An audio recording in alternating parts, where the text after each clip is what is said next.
everyone. We're going to get started here. Thank you so much for coming to the Osterville Village Library today on an absolutely stunning Saturday. Good morning and welcome. Today we're honored to shine a spotlight on the incredible work of Boston Medflight, a team that quite literally brings life-saving care to the skies. Every day, their highly trained clinicians, pilots, and support staff respond at a moment's notice, delivering critical care to patients when time matters most. Behind every mission is a story of urgency, expertise, and compassion, whether it's reaching a remote accident scene, transporting a critically ill patient between hospitals, or providing advanced care in the most challenging conditions. Boston Medflight represents the very best of coordinated emergency response, combining cutting-edge medicine with unwavering dedication. This morning, we'll take a closer look at the people, the technology, and the mission that make this organization such a vital part of our healthcare system and our community. Here's Charlie Blathras from Boston Medflight. I think we're going to hire Amy to do our marketing. Yeah. Thanks, everyone. Thanks for having me here today. My name is Charlie Blathras. I work for Boston Medflight. I've been with Medflight for 32 years. I'm currently the Director of Partner Engagement and Business Development, although I hate to use the term business because we're not really a business. We're a healthcare provider. For the majority of my time, I was a flight paramedic and the Director of Operations, so I can speak all of the languages with regards to the medicine and the aviation, et cetera, et cetera. I'm going to start off the presentation with a short video that talks a little bit about how the organization was developed, who we are, what we do, and then I'll get into some of the details after that.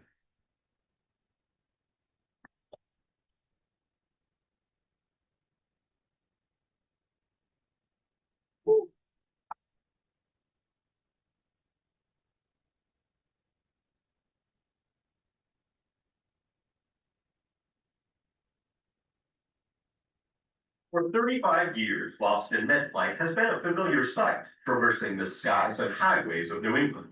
But the journey began by navigating an agreement between the consortium hospitals.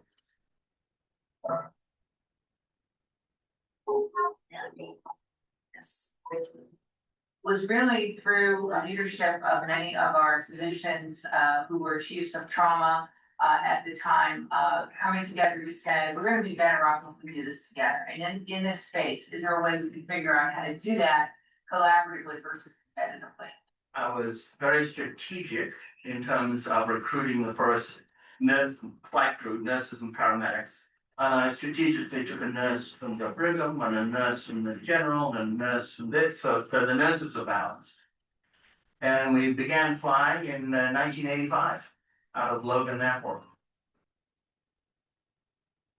A far cry from the gleaming facility in Bedford that is the hub for a network of ambulance, fixed-wing, and helicopter transport, and a fitting tribute to critical care physician Dr. Suzanne Whale, who led Boston Medflight as CEO and medical director for 27 years.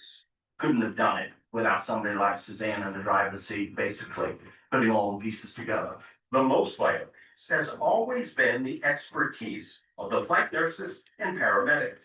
On any given day, they can take care of a patient, who was a victim of a car accident on the side of the road, into taking care of a 600-gram neonate, and being able to deliver the care appropriate is crucial. Already experienced critical care specialists, before they sign on, they constantly upgrade their skills in the simulation space. The Medflight crew brings a very high level of sophistication and training, often, to the boondocks. When they're coming to a hospital, particularly at odd hours, they may represent the most capable healthcare providers in the building when they show up. That was the case with Jeff Wish, who experienced a severe gastrointestinal bleed while on a family vacation. The nearby community hospital called for a helicopter. One of the crew, who was a critical care nurse, who I'm indebted to, as well as the rest of the crew, of course. As we were about to go into the helicopter, she said, "Let me just take your vital signs once more, Dr. Wish, to see how you're doing before we lift off." And at that point in time, she looked at me and I saw the expression on her face and she said, I can't take you. You don't have a blood pressure. And I said to her, I said, Kristen, if you don't take me, I'm going to die because unfortunately there's not that level of care here for me. I need a higher level of care at a major academic center. She confirmed that. I would not be here talking during this interview.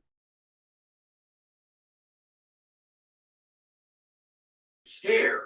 The judgment and care, the training, and the technology are delivered on every call, whether on the ground, as with Boston Medflight's fleet of critical care ambulances, or in the air. It is a traveling intensive care unit, it is a mobile intensive care unit, a mobile emergency department. It is like bringing the hospital out into the community, out into the street. Or, as in Cindy Wish's case, to Nantucket. A fall left her possibly in need of a chest tube. While a well-traveled sailor, she wasn't eager to fly. Paramedic, the young fellow there, he said, are you all right? We need more medication. And this is my great story. I said, no, oh. And I was so scared. And he reached out, and this young man held my hand the whole way to the break. We can teach people without saying. I can teach people without saying. I can't teach people to be a human being, and that really reflects on the quality of the people that we hire here. I still have my family, I'm still myself, so they kept me alive, they kept the oxygen in me, and my brain's fine. You know what I mean? It's just like amazing. I didn't realize how bad it was. But without it, I'm gonna cry, without the services, I wouldn't be here.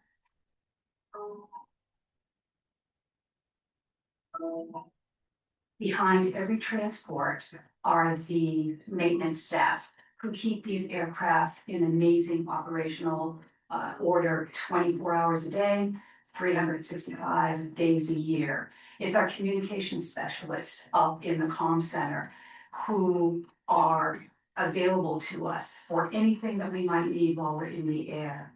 All of the expertise, the equipment, the technology is available to patients regardless of their insurance status or ability to pay. That's news to you. You're not alone. It's so important that we are able to care for them regardless of their ability to pay, because in that moment in time, in that critical hour, that's the last thing anyone should be thinking about. Knowing that a lot of their ability to take care of Bodie that day came from other people's donations, we couldn't be any more grateful for that. I think it's the best for healthcare, and I'm really proud that Boston Medical Center is a founding member and strongly associated with Medflight. 35 years of selfless service and the course of countless lives changed. I think if we were to poll everybody here, we find all of us now have a loved one, or a family member, or a friend whose life has been saved or dramatically impacted by having access to Boston Medflight. So I can't think of a better object of philanthropy than this organization. I'm sorry, you didn't have boss friends, but you and me here.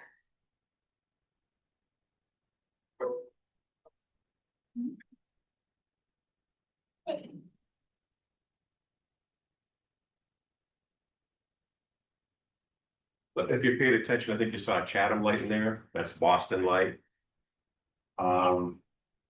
Any questions? So that video is actually about 6 years old. It was made for our 35th anniversary, and we're currently in our 41st year. It's factually accurate, though. All the data in there is pretty on point. I will disagree with Dr. Wish there I shouldn't say disagree. His nurse, Kristen, probably did not say, I can't take you. Because when people call for us, usually when you're in a hospital, they've met all their resources, they've done all they can, and you need the next level of resources. So the risk benefit in the discussion there is, do you stay where you are and not survive, or do we just take you and go, whether you're stable or unstable? The terms stable and unstable for us don't mean anything. We take a lot of people who are, quote, unstable, because we're moving them to the next level of care. And it's ironic that we don't often take multiple people from the same family. And what I love about my job is that it's not always about the medicine. I'm pretty sure I'm the guy that held Mrs. Wish's hand. And sometimes that show of compassion is more than any medicine you can give somebody. So that's the difference between our company or our program and many other providers out there. I'll give you a quick little synopsis of how the EMS system works. Generally speaking, and chime in, you guys, but the majority of ambulances you see out in the community tend to be what's called basic life support ambulances. They provide BLS. They EMTs are trained to do vital signs, splint fractures, bandage wounds, provide oxygen. More importantly, learn how to move patients from one place to another safely. Are you guys ALS or BLS? ALS, okay. So that's the big chunk in the pyramid of EMS. That's the big chunk of patient volume. The next layer, which is probably about 20% of all calls for ambulance, and requires paramedics. So I'm a paramedic, these guys are paramedics, and paramedics are taught to do IVs, give medications, cardiac monitoring, defibrillation, pass an endotracheal tube. And then at the very top of that pyramid, which is a really small number, thankfully, are what's called critical care patients. And those are, as Mark was referring to in the video, those are the ICU type patients that we move. So we really don't want to be out there moving somebody with a broken ankle or a twisted knee or somebody who's been nauseous for 3 days. There's other mechanisms to move those people. Ours is a very high-end, unique operation that requires a lot of resources and a lot of training to do what we do. And so, yeah, I'll just stop there and continue on here. So we're a nonprofit. So as I was saying to the guys here too, a lot of people perceive us as being a public service. We act as a public service, but we don't get any public money to do what we do. We're a nonprofit. We're accredited by the Accreditation of Medical Transport Services. So there are accreditation agencies spread out in the industry that oversee process, like the FAA does for aviation. There's medical accreditation agencies that'll walk into a hospital and review all their systems, all their standards, how they do things, and basically sign them off and make them a trauma center or not. The same applies to transport. There are accreditation agencies that we have to meet their standards. And honestly speaking, we've become such a premier program in the country that a lot of their standards are copies of our protocols. And because we have people that work as part of the CAMES team, we want to raise the bar for everybody. And we're also a licensed ambulance in the state, which poses some challenges because I think sometimes the state doesn't know what to do with us. We're doing hospital doctor level stuff in the field. So sometimes they can't put that round peg into that square hole, and we try to work with them to do the right thing for patients. With the exception of these two, I think most people in the room remember the show MASH, right? So the system is set up similar to what came out of the military during the Korean War. The military realized that if you pool all the medical resources in one or just several locations versus try and spread it out everywhere, it makes more sense to move their injured soldiers to those locations because everything you could possibly need in that one location would be there waiting for you, rather than this sort of chaotic movement of patients. Oh, there's no neurosurgeon here. We have to take them to this place versus that place. And that's how the trauma system developed in this country. And so we're sort of an offshoot of the MASH, helicopter movement of patients, air evacuation. And so when I started flying for Medflight 32 years ago, the bulk of what we did was trauma. Some cardiac stuff mixed in there, maybe some other respiratory stuff, but the bulk of what we did was trauma. Now I'll show you a little bit of a chart here that talks about the variety of what we do. Over the years, I think that initiatives like seatbelt, focus on drunk driving laws, and general outreach on trauma awareness, our trauma numbers have gone way down. But a lot of other stuff has filled that void. So, you know, when I started, we weren't flying patients that had strokes. You had a stroke, you went to the hospital, they managed your blood pressure, they would give you a blood thinner or give you something to help the clotting factors work, send you to rehab so you can learn how to walk, talk, and eat again, and pat you on the back and send you home. Now we treat strokes like we treat heart attacks. Babies, 1 out of every 4 transport we do is a child or a newborn. And again, when I started, I don't think the life expectancy of a newborn that was younger than 28 weeks of gestational age would survive. We're transporting babies that are 24 weeks, where you can actually see inside. Their skin is so thin, they haven't developed enough, and they're surviving. So the nice thing about our job too is that it's hard to get bored. The medicine continues to evolve, technology improves, and that's just a huge benefit for the rest of us. Back in the early 80s, a couple of these hospitals were going for their certification to be trauma centers, and the accrediting agency came out and did the whole checklist thing, and they said, oh, you know, everything's great. I do a really good job here, but you know what? You're missing one piece. You're missing a way for patients that are in the rural communities to access this level of trauma care. You really ought to think about investing in a helicopter program. And so the Department of Public Health in Massachusetts got involved, and that's not usually a good thing. But in this case, it was. They got involved and said, that's a great idea, but we're not going to have 7, because Leahy was separate at the time of the BI. So we're not going to have 7 different helicopter programs flying around Boston. You guys are going to figure it all out together. And they forced the development of this consortium, which is Boston Medflight. So our helicopters and our ground trucks, they don't say Mass General Transport Team or Boston Children's Transport. They say Boston Medflight because we represent the entire trauma system in the city. And I'll tell you that we're actually in our 42nd year. This is the only cooperative venture that all 7 of these hospitals have ever worked on together. They fight tooth and nail over market share for cardiac patients and PD patients. This is the only thing that they ever worked successfully on. So we're really proud of that.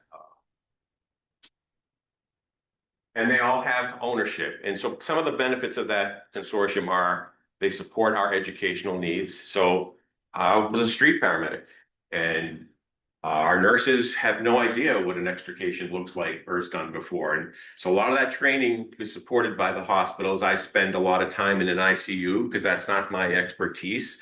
We send a lot of our nurses to EDs a lot, or several have done ride-alongs with fire departments so they can understand the concept of what's going on. I actually had a nurse one time that was telling the fire guys where to cut the car because she got a little cocky there, thought she knew more than she did. But after a while, you morph into a different clinician. You're not just a paramedic or just a nurse anymore. You're something sort of in the middle. I could send one of my experienced, Mark, who's an experienced paramedic with us, I could send him into an ICU to take a report from a nurse.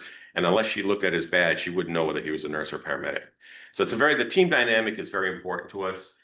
95% of the programs use that makeup, nurse, paramedic. Some do nurse, some do nurse physician, some do nurse respiratory therapist. Our paramedics are very experienced in doing scene work, street work, not so much as the extrication piece, but managing patients in the uncontrolled environment.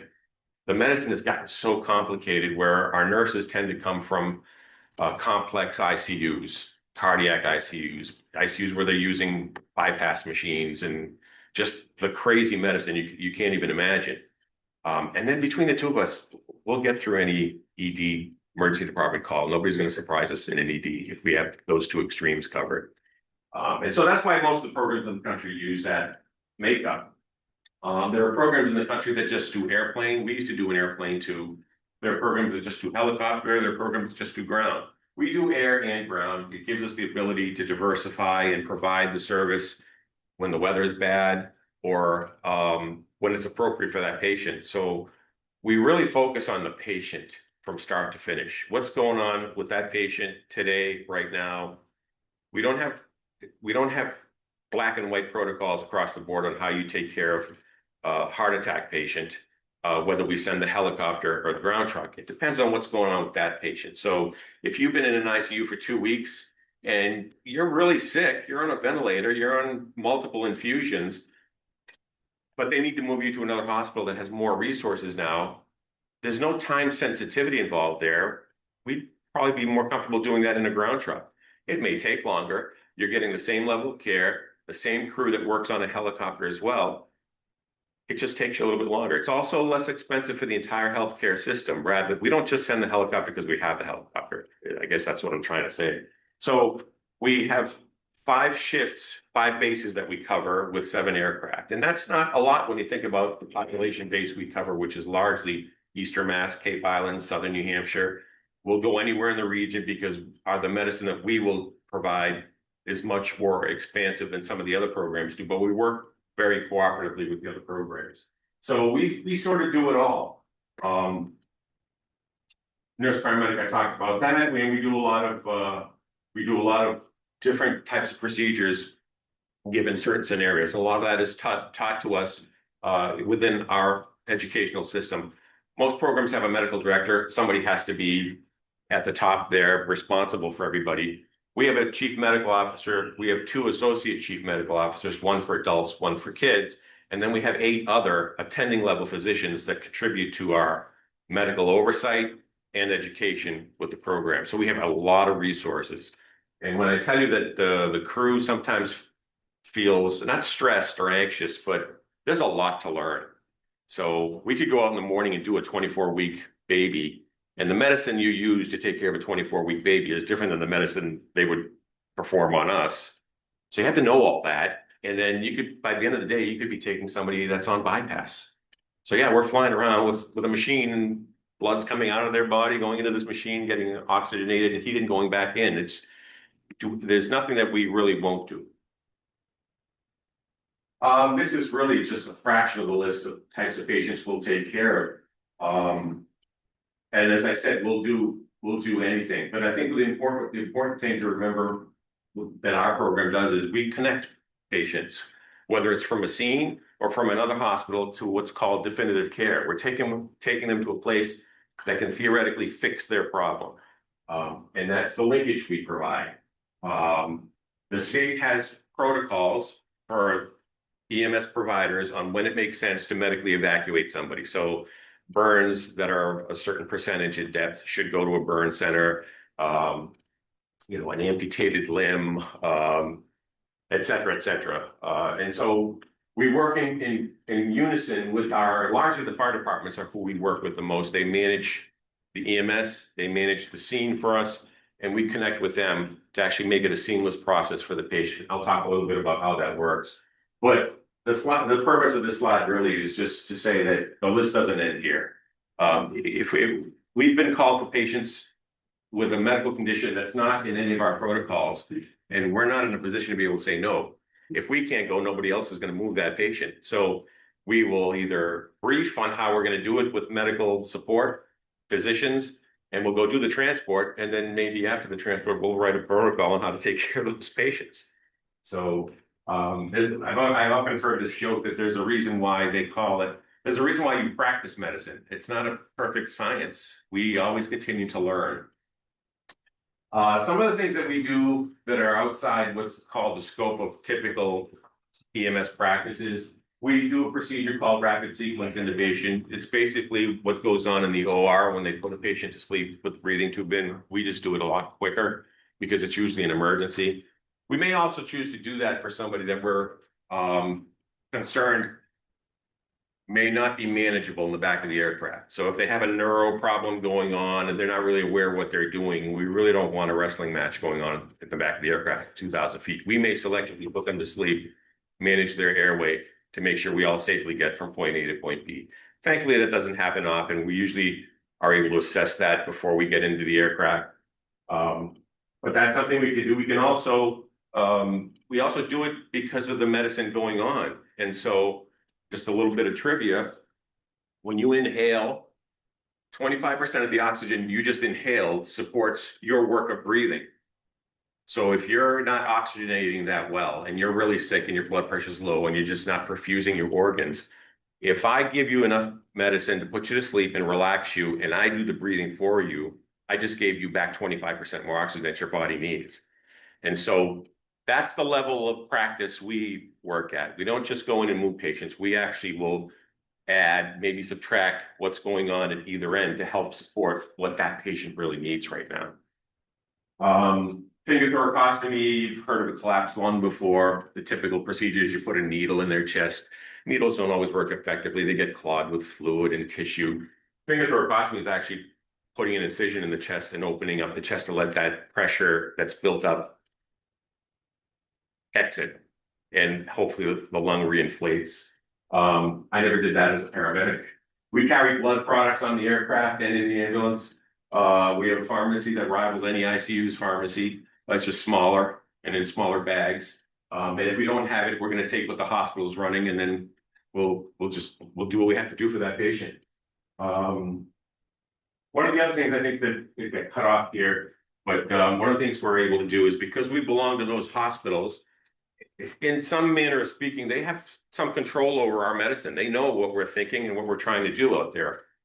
So if I have a patient that meets all the requirements to go right to a cardiac cath lab, I don't have to stop at triage or put them in a bed in the ED. I can call ahead and speak to the physician and run through the scenario, and he will just basically go to where you need to be.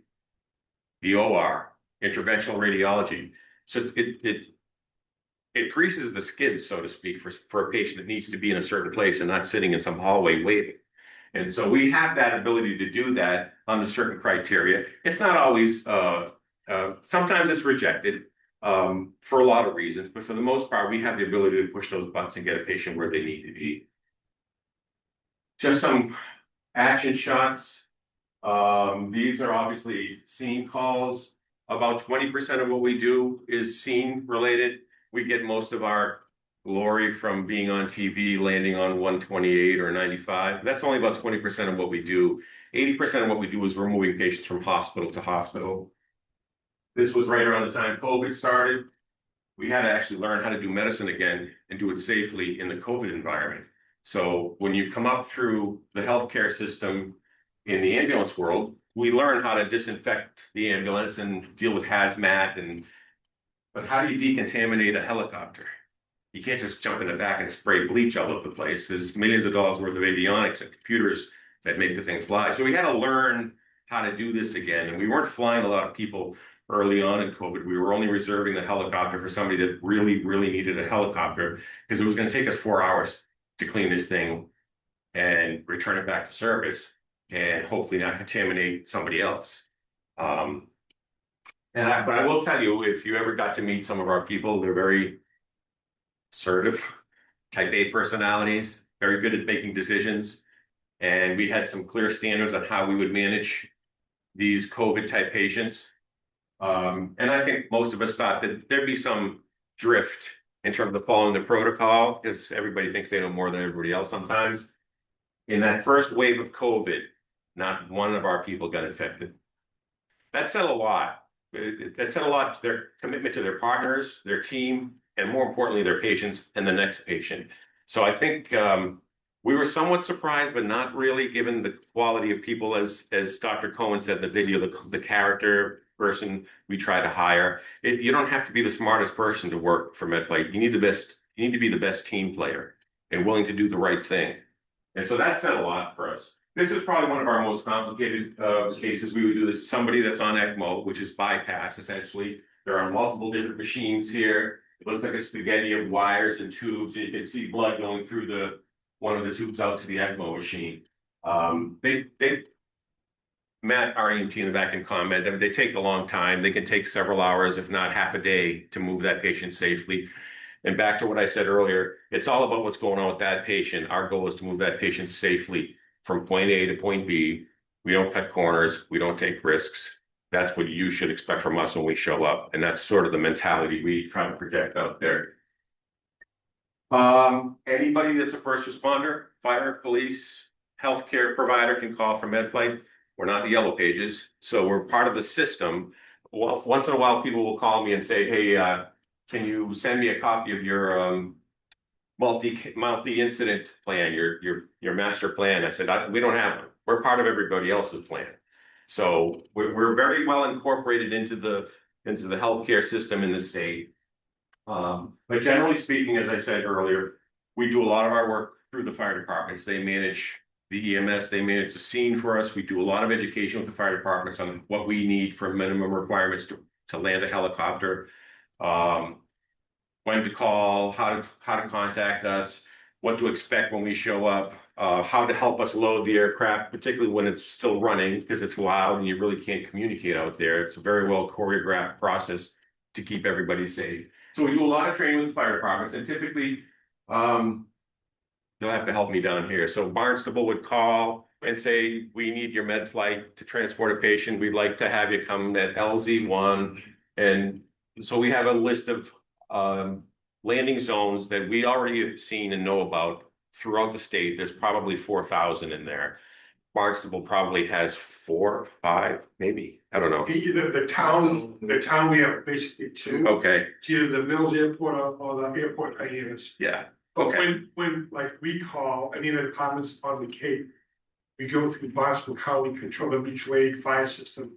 And then they're the only ones typically that would call Medflight for it. So it's coordinated in that Yes. regard, yeah.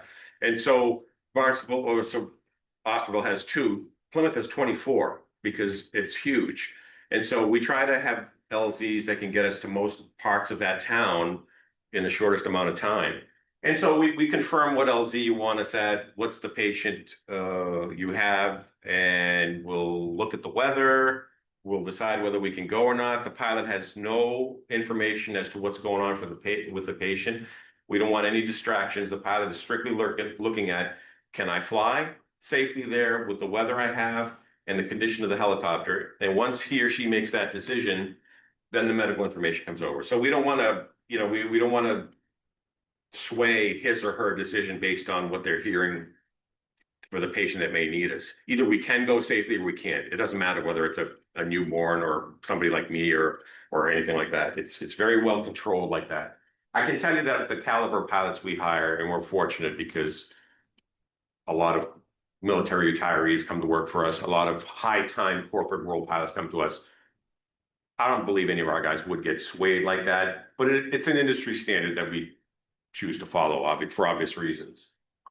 And then we'll tell we'll be there in 20 minutes typically. So we get up and we get going, and as the closer we get to the LC, we'll coordinate with the people on the ground to say, hey, we're 5 minutes out. Anything we should be aware of? Did they put up a new telephone pole somewhere? Did they put? Because that's the stuff that we're worried about as we're going to fly in there to land and to depart. What's gonna hurt us? And so when we land, we keep the helicopter running. Time is critical when you're thinking about trauma, so we don't want to shut the aircraft off. We will actually reach out to one of the firemen on the scene there to sort of keep an eye on the aircraft, protect the tail area so nobody walks anywhere near it. The machine wants to hurt you. And if you don't know how to work around a running machine like that, you shouldn't be anywhere near it. So we want to preserve that safety. The pilot doesn't get out of the running aircraft. He or she is sitting up front, just making sure everything's okay and waiting for us. We'll get in the back of the ambulance. We'll take a report from the fire department. What happened? What'd you find? What'd you do? How did you impact what you did? Anything else we need to be worried about? And while we're getting a report, we're actually looking and doing an assessment at the same time.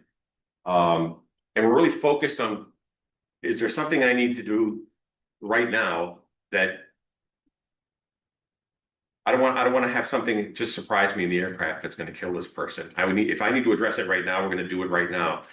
And that's typically hemorrhaging and airway. If you don't get airway right, the rest of the call's gone. So if there's an airway issue we need to deal with, we're going to deal with it right now before we get out of the ambulance and get into the helicopter.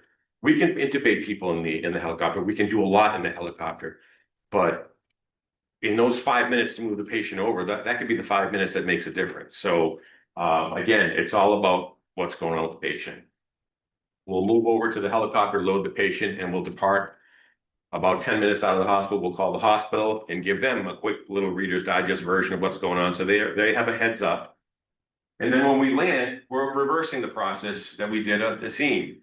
Although we're probably going to give a much deeper report, which includes their report and what we've done and how that impacted the patient. So they know where to start looking for issues. Even though they're doing a full head to toe examination, they're expecting me to say, he's got something bleeding in his abdomen, and you can bleed enough in your abdomen that you will die. So they're looking for a heads up to address any priorities right then and there. And it can be pretty chaotic in those rooms as you're giving, because everybody covering all the different services are there.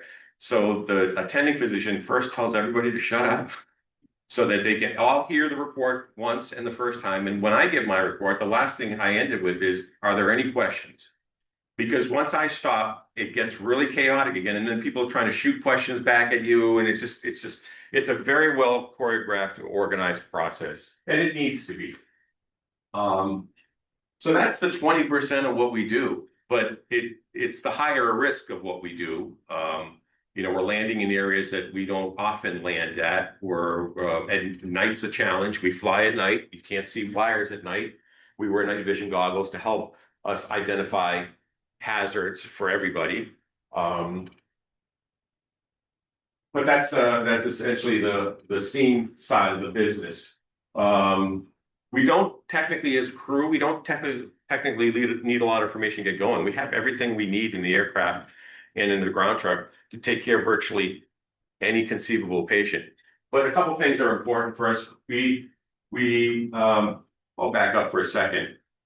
Being part of 7 hospitals allows us the ability to have a bed available to us, times 7, right? So when you hear sometimes in the news that the census is full, the hospitals are busy, there's no room at the inn, that's not the case for us.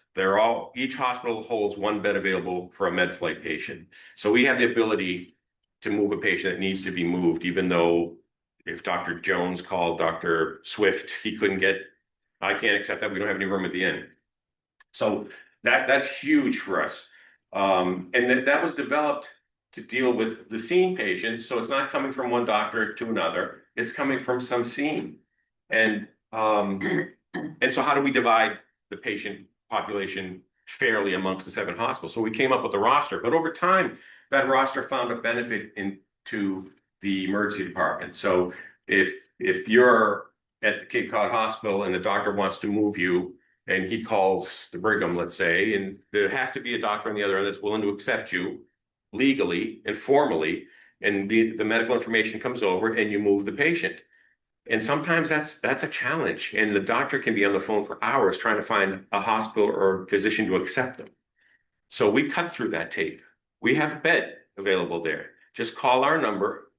We'll connect you with the receiving physician so you can have that legally obligated referral conversation while we're on our way to get you. You're not sitting in some hallway waiting because you're waiting through this process and red tape. So we offer that to the hospitals, not only the scene providers too. And we have different rosters for different scenarios. So we have a trauma roster, both adult and PD. We have medical, we have cardiac. Not all hospitals don't do burns.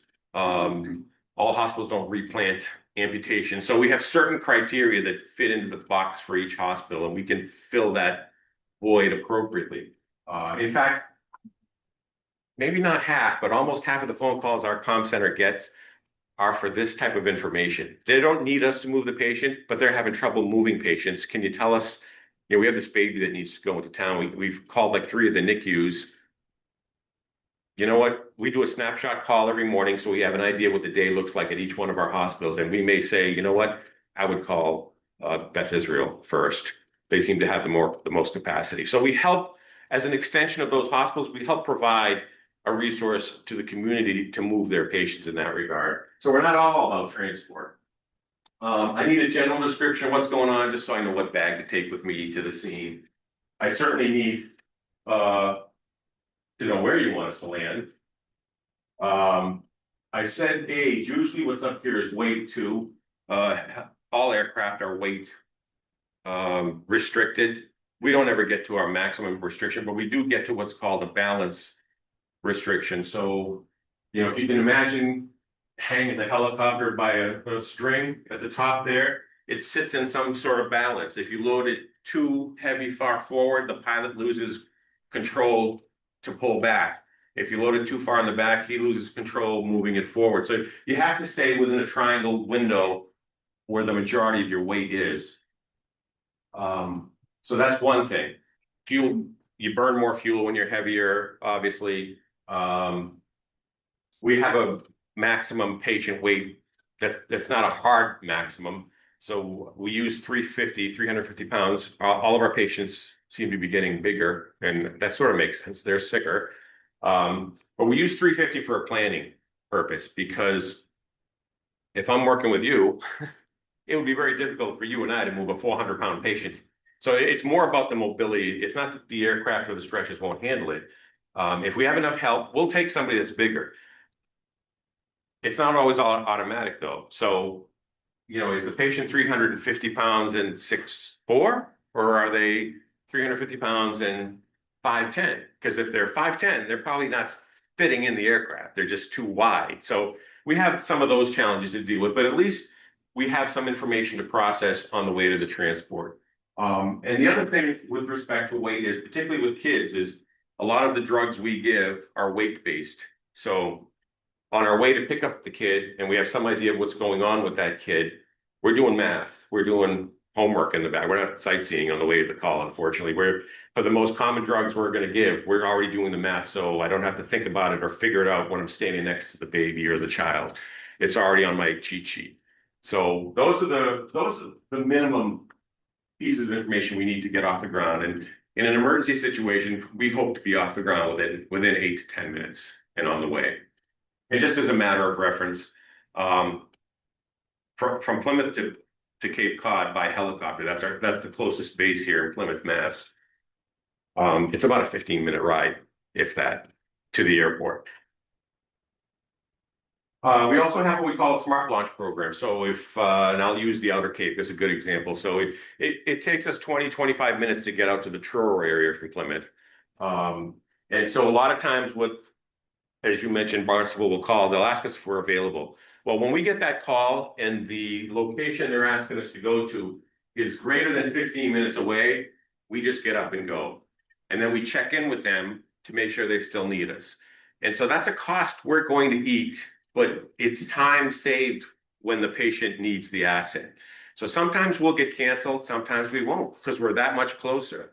And so we tend to follow this throughout our whole system. And the mantra we used to use was, you know, we'd rather you call us and cancel us than not call us at all, because you never know until you get there. So that's something unique that we do. Probably the biggest restrictor we have is weather. Although we are an almost all-weather vehicle, we fly just like the airlines do. We have IFR procedures. The pilots are flying the aircraft using strictly instruments. They're not looking out the windows, following what air traffic tells us to do. The majority of the flying we do is what's called VFR, or visual flight rules. So we are out there just Sunday driving, not even talking to anybody unless we're near an airport. But we have the capability of flying like the airlines do all the way to the roof of the Brigham or the Mass General in a coordinated fashion. And that takes a lot of resources, a lot of training, a lot of money, a lot of equipment. But if it means we get to move one extra patient that needed that transfer, it makes it worth it to us. We use this process, particularly the IFR process, a lot. Our number one caller in 42 years has always been Nantucket, for obvious reasons. They're isolated out there. Their resources have vastly improved over the years, but they still can't be everything to everybody. So we go out there quite a bit. And when we got into the airplane business, we got into that largely with the two islands in mind, because helicopters can't fly when the environmental conditions can promote icing. You can't de-ice the helicopter blades like you can a wing. So we got into the airplane business so we could continue to support the islands through the winter, essentially, during icing. Ground intercept program. So because we treat that very little top, that sphere, the head of the sphere, critical care type patient, we have a few extra tools in our toolbox that are the reason why somebody would call a helicopter sometimes. And if we can't come by air, maybe it makes sense if that ambulance is going to drive right by where we're going to be. So we'll just intercept with them, jump on board. It's nothing we can bill for or charge for, because we're not doing the transport. We're willing to give our capability and our service available to the patient that might need it in that unique circumstance. Again, every patient is an individual project that we work on. So in some areas, like in Bedford, where we are, that whole Route 2 corridor that goes out to Fitchburg, there's still some BLS providers out there. They don't have advanced life support like these guys do. Maybe they would benefit by us meeting them halfway down to one of the trauma centers. So we provide that as well. A lot of this really deals with the providers. I'll do the same talk when we're teaching people how to work with us. But like I said earlier, the first thing we all think about is airway. It all starts with airway. If we don't do anything well at Medflight, we eat well, we have fun, and we do airway really well. Because if you don't do it, the call is essentially over at that point. It's just some basic care we expect and things to think about. when you're taking care of the patient before we get there. Just some acronyms for them to follow when they're calling us. You know, let us know what the mechanism, what caused this trauma, what illness or injury they're experiencing, what signs and symptoms have they presented to you, what did you do for them, and how did they respond to what you did for them? Because that tells us a lot. And obviously we use their name and date of birth so we can identify the person when we get to the other end. How to set up a landing zone. Where our pilots can put these machines is really incredible when you watch them do it. And if you ever hear about a helicopter pilot or get introduced to one, ask them about the whole learning to fly a helicopter is like trying to stand on a basketball. It takes an incredible amount of balance. And, you know, I've tried to do it and it's a joke. Can you say that again? Oh. What you just said about? Learning how to hover, how to fly a helicopter is like trying to stand on a basketball.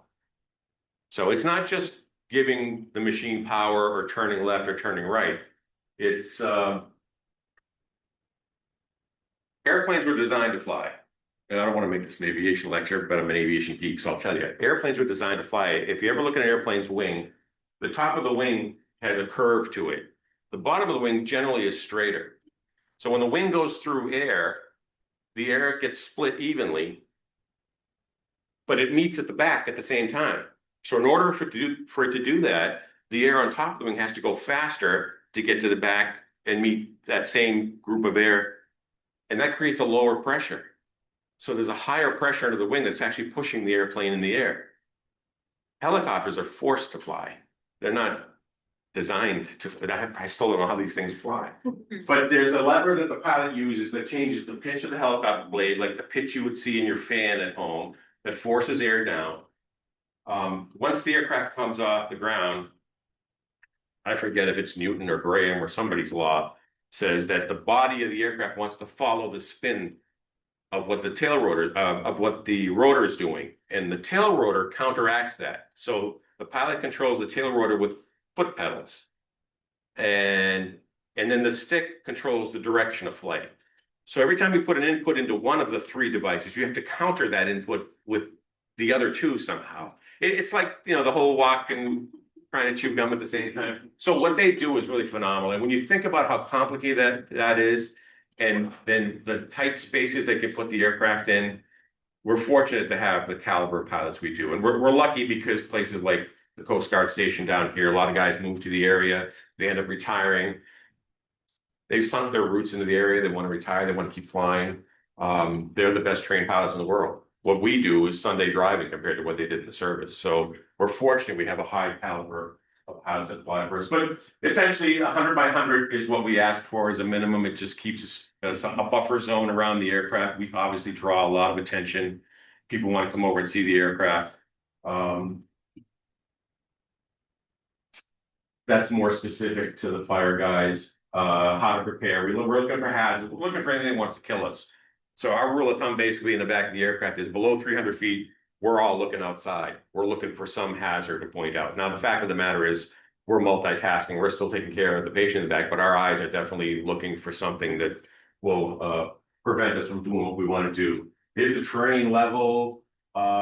Is it firm? Are there animals running around? What's the weather going on there? A lot of times people will question us as to why we didn't come. The weather looks great. It's like, yeah, but the weather's not great here or between you and I. So, and that's not in anybody's perspective. They're not thinking about that at the time. Highway LZ is always a little bit of a challenge. You've all been in traffic because there's an accident on the other side of the highway, right? You can imagine what kind of distraction we create when we're crossing one side of the highway to land on the other side. So we typically will ask the ground providers to shut both sides of the highway down until we get to the ground so we don't cause another accident when we're there. They're usually pretty safe and secure. There's not a lot of people running around, particularly if the highway's been shut down. It's a very well coordinated process. The other big challenge for us in the last few years has become drones. People are operating drones out there. They don't all have to report with FAA or the local control tower where they are, what they're doing, what their purpose is. We've had some interactions leaving the Boston helipads, and we're already Mass Generals are already 200 feet in the air. So we depart and you look out the window, there's a drone over there. Like, you know, a drone can bring down a helicopter. So that's become our latest challenge to deal with. Loading can be a challenge as well. As I said, it's really loud around the aircraft when it's running, and right above our head here, that's the engine exhaust. So it's loud right there. We wear helmets. The fire guys wear their safety helmets, but you can't communicate. So if we're bringing fire personnel to the aircraft with us, we've already briefed with them before we get anywhere near the aircraft what the plan is. No disrespect, but what I would do normally in that scenario too, if I had fire guys next to me, I would always reach down and grab their coat because I couldn't hear him or her walk away from me. And the last place I need them to go is near that tail rotor. That'll kill you. So that would be my little routine, just to make sure I had contact with them until we turned around and pointed them out in the direction they needed to depart. Typically, it's a non-event, that whole procedure. But that really supports the whole idea of training. We do so much training with everybody that I think most departments know what to expect from us. What we do after the call is we always call back. Well, we try to call back if it's not busy, either the fire department or the hospital staff that we took a patient from, and just let them know what happened to the patient. It's an opportunity for us to discuss maybe an issue that came up during the call. Particularly with hospitals, we'll go in and we'll be asking for drugs that they're not used to using. They don't see what we see every day, though. We tend to be on the cutting edge of things. So sometimes that causes a little bit of a rub, and this is a good time to have a conversation to explain why we did what we did, or we asked for what we asked for. And that's not always the best time to do it in the middle of the call. And so it's hard to walk in the door sometimes and remember you're in somebody else's house, somebody else's ambulance. You want to advocate for the patient, but you have to navigate those conversations in a very customer service, professional way. And so that's a challenge. And I think we've gotten a lot better at it. I will tell you, as a director, my phone used to ring 2-3 times a week. Doesn't ring as much anymore from what I gather, but we teach those routines and practices to our people in our simulation lab. So our simulation lab is where we do the bulk of our training, because we can set up the scenario as if it's something we're dealing with. I'm not going to labor and delivery and hoping somebody delivers today so I can experience a birth and what I have to do. We're actually creating the scenario, and it's very lifelike. The room looks like an ED. We pump noise into the building so you can hear alarms going on in the background, the monitor alarms, the phone's ringing, you hear chatter. It feels busy with a lot of distractions. And our staff that play the roles of the doctor and the nurse deliberately make it difficult for you. So you ask for a piece of equipment and 20 minutes goes by and the piece of equipment hasn't come yet. What are you going to do? How do you have that conversation with somebody? So our job really is to walk into a room or into somebody's ambulance, never met these people, and build a cohesive team that has the same goal of doing what's best for this patient. And it's not always easy to do. It's probably one of our biggest challenges. But we get a lot out of that phone call sometimes just by explaining what our intentions were. And that alone sometimes helps build the cohesion with all of the teams we work with. I talk a little bit about the call type. So we're about evenly split. Everybody knows us for flying helicopters. Almost half of what we do is by ground too. So not to put any shade on you back there, Matt, but the helicopter gets all the glory. So you can see the difference in the neonatal used to be in the 3 to 4% range. It's gone up dramatically. Some of the hospitals had their own transport programs. They're already putting money into our system, and they realized they were paying twice for the same service. Why not just continue to fund our service? Because we can do it all for them rather than them paying 2 groups at the same time. So our numbers have gone up there. I talked about trauma. That number was probably closer to 60, 70% when I started. But yeah, we do everything. We do, I should say too, we do about 7,000 patient transports a year. And so they're evenly split between air and ground. And it doesn't sound like a big number if you're in the EMS world, where some of these private companies are doing tens of thousands of calls a year. But those are the sickest of the sick. So we often talk about living in the mecca of healthcare. I think we live in the mecca of transport medical care too. So Our partners in New England, and you can see them all here. We work together like the fire department does. We back each other up. We support one another. We don't compete. There's enough volume in the region to support all of our programs if we play nice in the sandbox, and that's the theme. And so we meet as administrators on a monthly basis. There's no collusion there. We operate different equipment. We might have some different protocols, but we share experiences and ideas. And there's a real benefit to that because you can always learn. So these are our bases right now. We're actually not in Keys anymore. We moved over to Manchester. But I like to highlight the fact that, you know, our comm centers are constantly talking, especially when aircraft are moving around. So the comm center up here in Lebanon is talking to our comm center. We're talking to UMass. We're talking to Hartford. Almost 3 years ago, the shooting in Lewiston, Maine happened. Within 40 minutes, these two helicopters were sitting on that helipad. So we do a lot of planning for that. And I could probably identify 4 or 5 MCI, multi-casualty incident scenarios like that that have happened in our region. And we mobilized and weren't, 9/11 is the obvious one, but we weren't needed for good or for bad, I guess. But I guess we're ready when the big one hits. So, and that takes a lot of collaboration and coordination. We could easily be very competitive with these programs. And unfortunately, in other parts of the country, air medical evacuation is for profit. And somebody's out there, maybe a vendor operating it for the hospital because the hospital doesn't want anything to do with aviation. And they're charging people outrageous amounts of money. We don't balance bill patients. We'll go for your insurance. You may have a $200, $250 copay that you have to pay as part of your insurance. And there may be thousands of dollars left in the balance. You never see that. And we're able to do that because we're part of the hospital system, much like they have to give free care a year or two. So I have a sheet here that says Boston Medflight by the numbers, and I think the last count was $7 million in free care we gave last year. And so other parts of the country don't do that. My former CEO, who was my mentor, used to talk about the collaboration here. And she used to put up a slide just like this, a slide next to it. And the slide next to it was the state of Pennsylvania. And back then, there were only 11 aircraft here. New England and Pennsylvania shared similar geographic size, similar population bases. And there was 11 aircraft in all of New England to cover the whole area. The only thing that's up here is Moose. That's why there's no aircraft up there. Pennsylvania had 42 helicopters because they're trying to make money off of this business. And there's no data that says you get better care in Pennsylvania than you do in New England. In fact, I would argue the opposite. The more you've diluted the product means the less proficient those. Would you rather have a surgeon who's done hundreds of hip replacements or the guy who's doing it for the first time? So there has to be a balance. And I mean, we do pretty well. We struggle a little bit with getting reimbursed through insurance. We just want to cover our costs, and to do what we do at a very high level, both on the air side and the medical side, it's really expensive. You can't make money doing it the way we do it.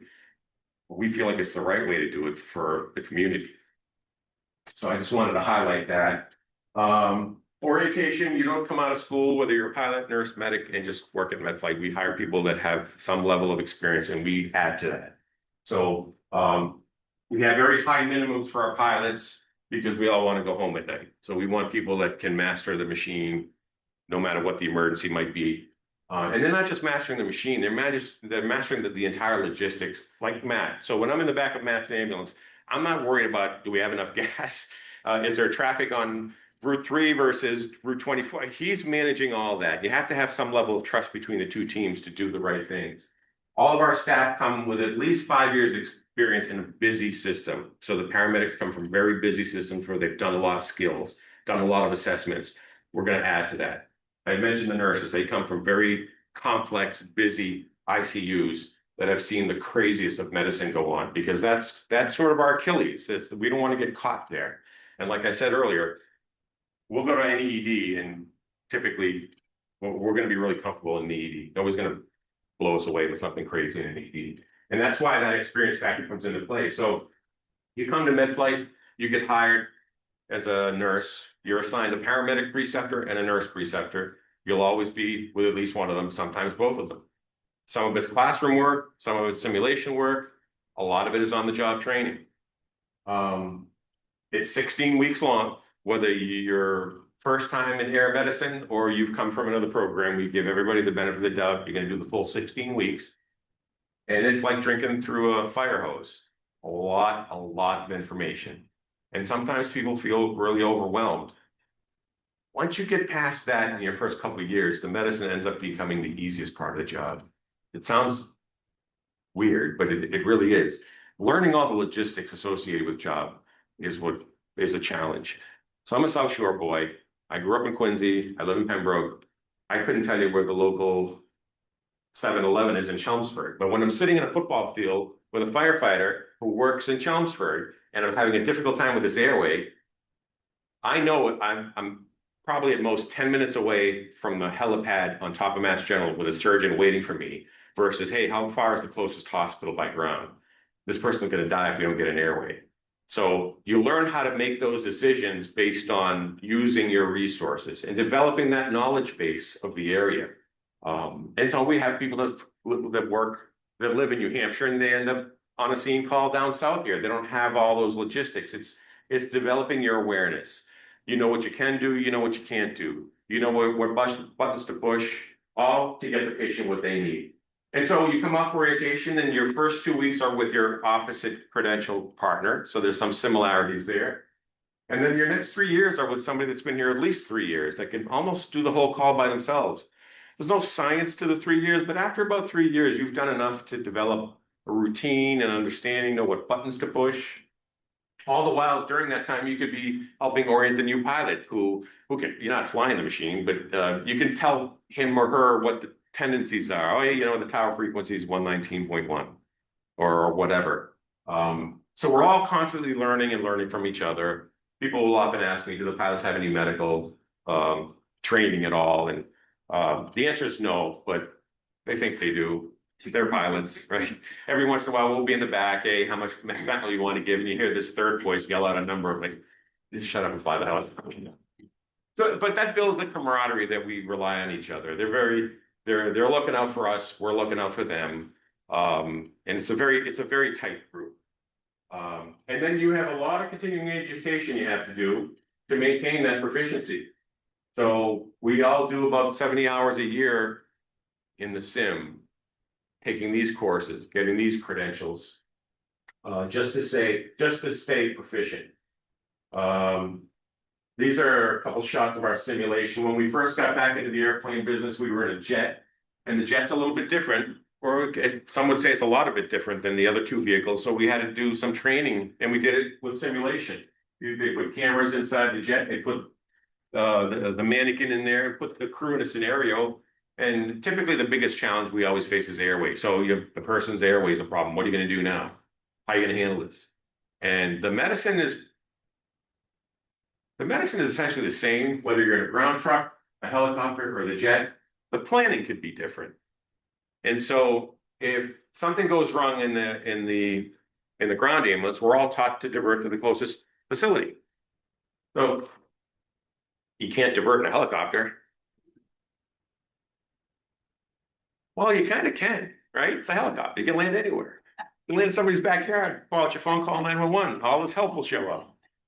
You definitely can't pull over in the jet. And if we're at the jet, we're flying a long distance. We were flying in the 40,000 foot range. It's quiet, it's smooth up there and everything. But even in the worst case scenario emergency, it's going to take you a half an hour to get down from 40,000 feet. So you better have plan A, plan B, plan C ready to manage your patient. So that's the challenge in these simulations. We were teaching people how to plan for the worst to happen, given what vehicle you're in and what your options are. And ultimately that planning, that process, that training ends up with the patient and the patient's outcome. So that's my, I'll talk all day. So that's essentially the presentation I have. Any questions before we go down and look at the truck?